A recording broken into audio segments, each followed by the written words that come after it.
Hi, my name is Emily Roberts, and I'm just your average 28-year-old woman from Chicago. Ever since I was a little kid, I've been obsessed with baking and cooking up delicious treats in the kitchen. It was like therapy for me, measuring, mixing, getting my hands dirty.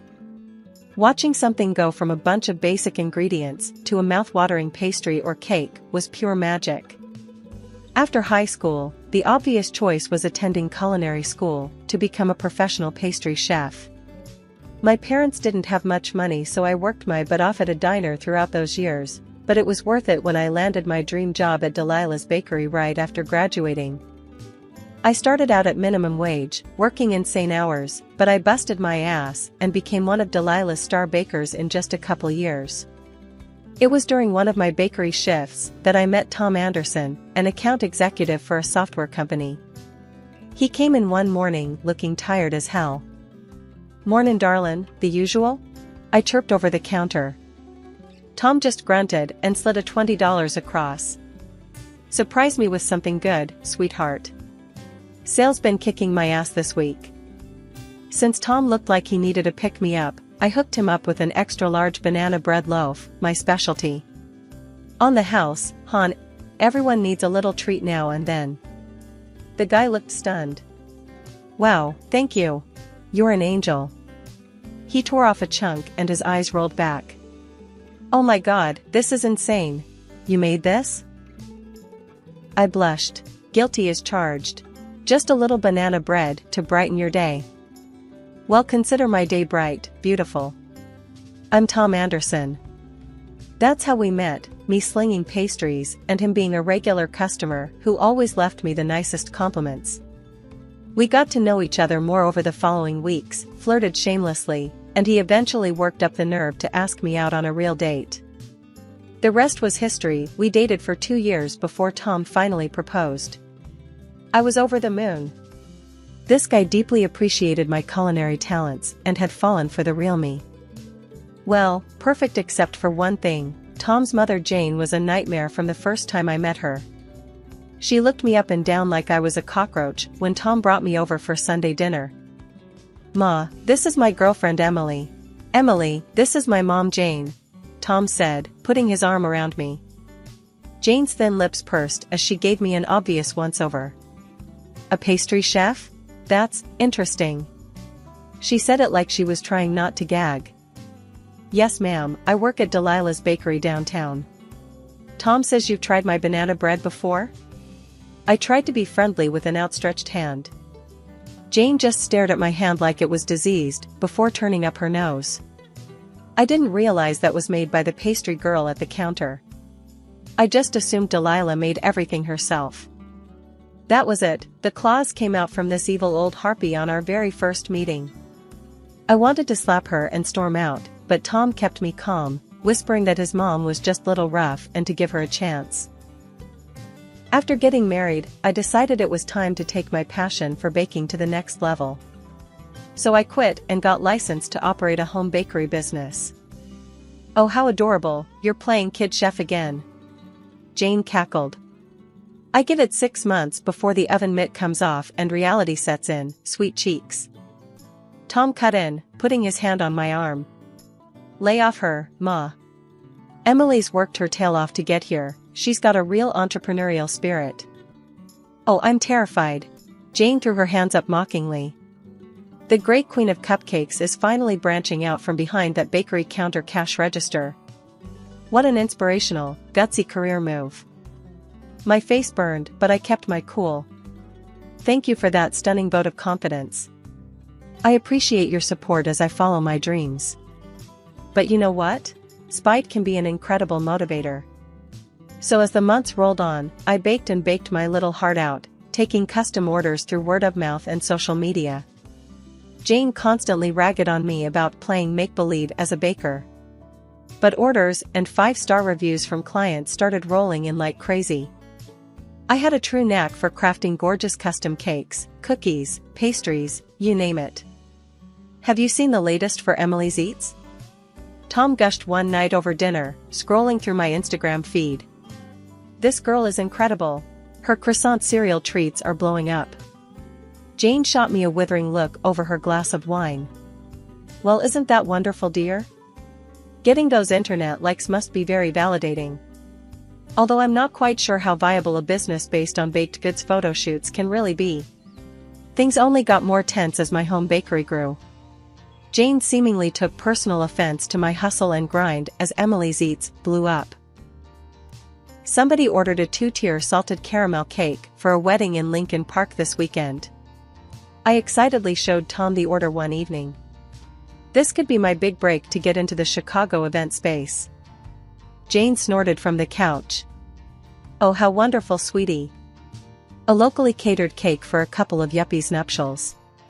You'll really make it big with jobs like that. Better yuppie nuptials than nitpicking and nagging all day, like some miserable gossips I know. I fired back, losing my cool. Jane looked ready to swing before Tom stepped in. All right, that's enough from both of you. Mom, stop crapping on Emily's dream before it even gets off the ground. And you. He shot me a look. Don't let her jabs get you riled up. This is your passion we're talking about. He was right. Every time I got flustered arguing with that wretched woman, I got sloppier in the kitchen. And I couldn't afford any mistakes, not when I was pouring every ounce of energy into making Emily's eats a success. One day, I got a huge order from one of my regular customers, Mrs. Wilkins. She wanted a big fancy cake and like 50 assorted pastries for some corporate shindig at her husband's office. This was a massive deal for my little home bakery business. Listen up, Emily, Mrs. Wilkins said in that no-nonsense tone of hers. This order needs to be absolutely perfect, you hear? We're talking the biggest wigs at my Richards company. If this goes well, you can bet your sweet behind I'll be referring you to all my high society friends. For the next few days, I worked myself to the bone prepping for Mrs. Wilkins' huge order. I wanted to craft a showstopper cake with elegant piped rosettes and handmade gum paste flowers. And the pastries had to be delicious little works of art. The morning I was supposed to deliver everything, I was a bundle of nerves. But I had baked and decorated each item with care, checking them over 1,000,000 times for any imperfections. By 10 a.m., I had it all packaged up and looking like a dream. That's when Jane barged in, ruining my flow. There you are, lazybones. I need you to run to the post office right this minute. She shoved a shipping label in my face. I ordered something special online and it requires a signature. I groaned in frustration. Are you serious? I'm literally about to head out with this massive order I've been working on for days. The only words I should be hearing from you are why yes, Mother Jane, I'll be happy to run your errand right away. Jane waggled her bony finger at me. Against my better judgment, I agreed to Jane's stupid demand just to get her out of my face. She gave me a sickly sweet smile as I grabbed my purse. Wonderful, that's a good girl. Now hurry along and I'll make sure your little baked nothings get delivered safely while you're out. Something about her tone raised red flags, but I was too frazzled to think much of it. I figured Jane was just being her usual awful self, condescending my business as always. When I got home, Jane said with a grin she had given the cakes and pastries to the courier. 2 days later, I got a call from the furious client, Mr. Wilkins himself. What in the goddamn hell were those inedible monstrosities you tried to pass off as pastries, Emily? He shouted so loud I had to pull the phone away from my ear. Sir, I don't understand. This has to be some mistake. I was openly weeping at this point, all my hard work and biggest chance at success crumbling around me. I followed all the instructions to a T, perfectly tempering the chocolate, using fresh ingredients. Please let me make this right. You're damn right you'll be making this right by refunding me every cent and removing any association with my company from your cheap little website and socials. With that, he hung up, leaving me a sobbing, hysterical mess on the kitchen floor. Over the next few months, my budding home bakery business completely withered and died thanks to the horrific reviews from the Wilkins disaster. Jane, meanwhile, watched the fallout with glee. Well, isn't this just a shame? She crooned one evening as I sat despondently scrolling through the scathing online comments about my former business. Although I can't say I'm terribly surprised. I warned you not to get your hopes up too high with this cute little baking fantasy. Baking had always been my biggest passion, and having it ruthlessly mocked by Jane made the failure that much more devastating. For a while, I just stopped getting in the kitchen altogether. "Come on, babe, you can't let that witch get you down like this," Tom pleaded one night as I laid on the couch, staring off blankly. "Baking is your calling, don't let my mom's nasty comments make you give up on your dream." His pep talk actually gave me an idea. Maybe I could start doing baking tutorials and tips videos online to remind people how skilled I was. I spent the next few months throwing myself into cultivating an audience on Instagram, YouTube, you name it. I filmed step-by-step guides to my favorite recipes, shared baking hacks I'd learned over the years, and did calming videos just doing things like piping frosting decorations. To my surprise, people actually started tuning in and engaging with my content in a big way. Eventually, my follower counts on the various platforms started growing exponentially. "Damn it, Emily," Tom beamed one night, looking at my YouTube stats. "You just hit 100,000 subscribers. That's insane." Just then, Jane came shuffling into the room, wrinkling her nose at Tom and I smiling over my laptop. "What's got you two grinning like idiots?" Jane snapped. "Don't tell me your baked goods cart finally made it onto the evening news." I rolled my eyes. "If you must know, my baking tutorial videos online are getting wildly popular. I just hit over 100,000 subscribers." Jane's face instantly soured into a frown. "Is that so? How delightful." The sarcasm dripped from her voice.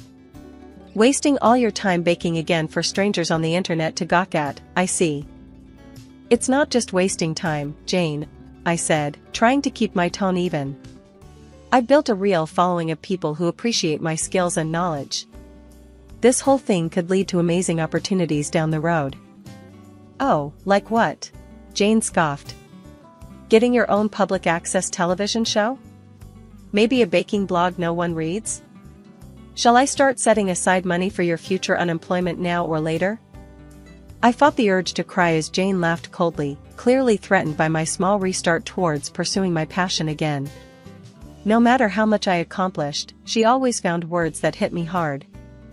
One day, I bumped into an old friend, Jenna, who I went to culinary school with years ago. She looked just as bright and bubbly as always. "Well, I'll be darned if it isn't Emily Roberts," Jenna gushed, pulling me into a big hug. "Girl, it's been ages. How the heck are you?" "Jenna, hey. Wow, yeah, it really has been too long," I said, returning her warm embrace. "I'm doing okay, you know, keeping busy with my at-home baking business and all." Jenna's eyes went wide with recognition. "No way, you're Emily's Eats? The baking blog with all those gorgeous dessert tutorials that's blown up lately?" I gave an embarrassed shrug. "Huh, yeah, that's me. I do love baking up a storm for my little online audience." Speaking of which, Jenna adopted a more pensive look. "Emily, you've got to come be a guest on my cooking show. We've got a slot open for a baking demo in next week's episode." I tried to mask my giddiness, shuffling my feet coyly. "Well gosh, if you really think making a cameo could help grow my brand, then I'd be honored." We exchanged contacts so Jenna's crew could send over the show deets. As I headed home, my head was still spinning at this shocking stroke of good luck. Me, baking live on TV? Could this opportunity get any more perfect to rehab my reputation after the Wilkins fiasco? When I filled Tom in over dinner, he matched my level of excitement. "Damn it, that's insane. My girl, baking it up on live TV, talk about the ultimate comeback." I swatted him playfully. "Oh stop, I'm sure it won't be that big a deal. Just a little guest spot to get some extra exposure, nothing crazy." But of course, Jane had to come sweeping in with her signature negativity to burst my bubble. "What's all this nonsense I hear about you being on the television, baking like a circus monkey for housewives to gawk at?" I rolled my eyes. "Jane, must you always diminish everything positive in my life? This is a huge opportunity for great exposure for my home baking business." Jane simply tittered mockingly before turning businesslike. Yes, that's all well and good. Now about getting me and Tom audience tickets. My eyes boggled. I'm sorry, what? You want tickets to come watch the taping? Well, of course, Jane said in a tone like she was explaining something to a small child. I've been dying for a chance to appear on television myself for ages, even if just as an extra in the crowd. After some browbeating, I eventually gave in to Jane's insufferable demands and called up Jenna to ask for a couple of audience passes, figuring it would be easier than dealing with the old hag's tantrum over being denied. Thanks so much for this. My whole crew is stoked to have you, Jenna gushed when I arrived at the studio the day of taping. She ushered me over to the kitchen set area where high-definition cameras were set up around the blazing hot lights of the instructional cooking station. When we go live in 3 hours, you'll be baking up your famous salted caramel apple pie and a platter of those drool-worthy lemon cupcakes you always post. While I got glammed up for my big television debut, Jane and Tom got seated in the front row of the studio audience per Jane's insistent demands.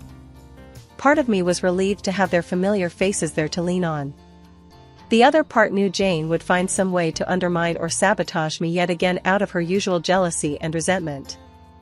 After that, I headed into the kitchen area to do some practice runs for my baking demo.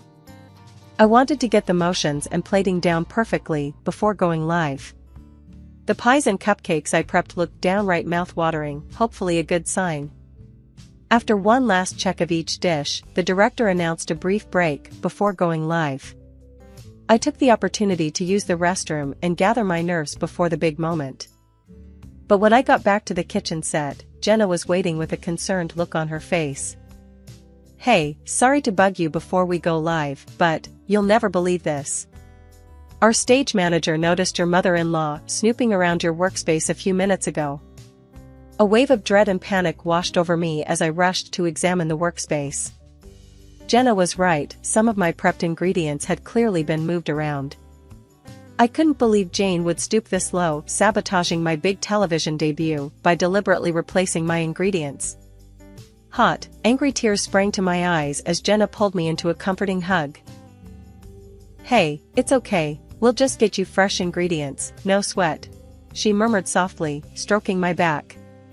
Everything's gonna be fine, I promise. Jenna quickly summoned a production assistant to race out and purchase all new baking supplies from a nearby store while I tried to collect myself. I could feel Jane's smug leer burning into the back of my head from her front row audience seat. When the new, untainted ingredients finally arrived, it was time to go live.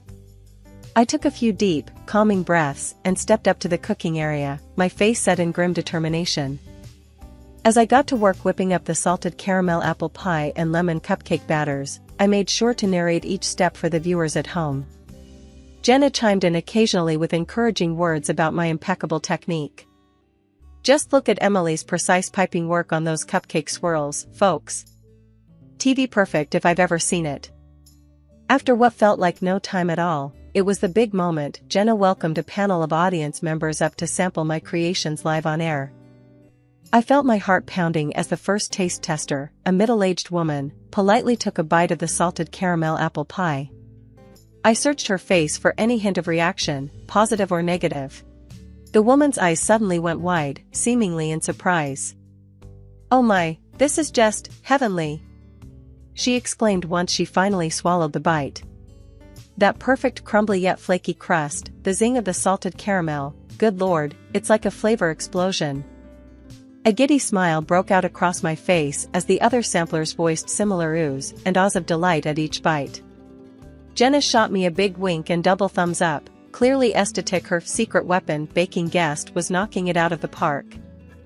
I snuck a peek at Jane out in the front row, absolutely seething with her arms crossed tightly. Good, let that wretched, bitter old crone sit and stew for once, watching my success happen right in front of her hateful eyes. As the polite clapping died down, Jenna took center stage with a devilish grin. Well folks, I think we can all agree Emily's baking is, indeed, out of this world incredible. But, what if I told you our miraculous pastry wizard overcame a last-minute act of sabotage just to dazzle us here today? The audience let out a collective murmur of confusion. A large screen behind Jenna and I flickered to life, displaying security cam footage from earlier that morning. We watched in silence as Jane's hunched figure snuck up to my prepped workstation, looked around furtively, then proceeded to open various containers and jars, seemingly tampering with their contents. The video cut out as a deafening hush fell over the studio audience. Everyone instinctively turned to gawk at Jane sitting frozen in her front row. Finally, the silence was broken by Tom, my sweet, supportive husband, suddenly standing up and bellowing at the top of his lungs. "Enough, Mother! How dare you try sabotaging Emily's big break out of your own pathetic jealousy? I'm so sorry, baby." Tom turned to me with tears in his eyes. "I'm so sorry. I never saw her toxic, abusive behavior for what it was sooner. You never deserved any of her gaslighting, manipulative behavior." The cameras panned over to Jane, absolutely pallid and shrinking into her seat in horror, as Jenna offered her the microphone and asked if she'd care to explain her sabotaging actions. For a moment, Jane just sat there frozen, silently opening and closing her mouth. But when she finally did speak, it was with a scathing venom. "You smug, ungrateful little thing." She spat out the insult directly at me, causing the audience to gasp in shock. "You think your cute little baking hobby makes you so special, huh? That this is the big break that finally earns you some undeserved self-respect?" Jane let out a high, deranged cackle. "Well, I've got a wake-up call for you, Missy. It was me who ruined that all-important catered lunch that destroyed your pathetic business. Me. From the very start, all I'd dreamed of was destroying you, your disgusting baking career, your undeserved relationship with my son, everything." Seeing Jane unravel completely into her true, unfiltered toxic self was bone-chilling.